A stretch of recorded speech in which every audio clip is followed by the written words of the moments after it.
Now this is the commandment, the statutes and the judgments which the Lord your God has commanded me to teach you, that you might do them in the land which you are going over to possess it, so that you and your sons and your grandsons might fear the Lord your God, to keep all his statutes and his commandments which I command you, all the days of your life, and that your days may be prolonged. O Israel, you should listen and be careful to do it, that it may be well with you, and that you may multiply greatly, just as the Lord, the God of your fathers, has promised you, in a land flowing with milk and honey. Hear, O Israel, the Lord is our God, the Lord is one. You shall love the Lord your God with all your heart, and with all your soul, and with all your might.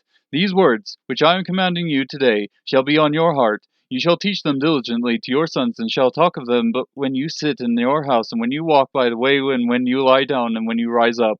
You shall bind them as a sign on your head and hand, and they shall be as frontals on your forehead. You shall write them on the doorposts of your house and on your gates. Then it shall come about when the Lord your God brings you into the land which he swore to your fathers, Abraham, Isaac, and Jacob, to give you, in great and splendid cities which you did not build, and cities full of good things which you did not fill, and hewn cisterns which you did not dig, vineyards and olive trees which you did not plant, and you eat and are satisfied. Then watch yourself, that you do not forget the Lord who brought you from the land of Egypt, out of the house of slavery.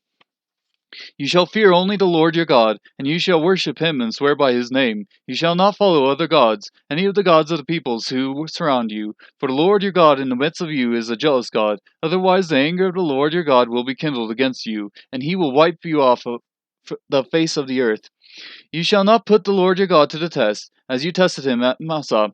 You shall diligently keep the commandments of the Lord your God, and his testimonies and his statutes which he has commanded you. You shall do what is right and good in the sight of the Lord, that it may be well with you, and that you may go in and possess the good land which the Lord swore to give your fathers, by driving out all your enemies from before you, as the Lord has spoken, when your son asks you in time to come, saying, What do the testimonies and the statutes and the judgments mean which the Lord our God commanded you?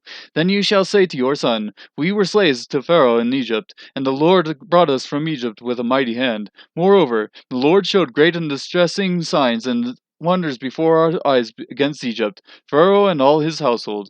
He brought us out from up there in order to bring us in, to give us the land which he had sworn to our fathers. So the Lord commanded us to observe all these statutes, to fear the Lord our God, and for our good always, and for our survival, as it is today.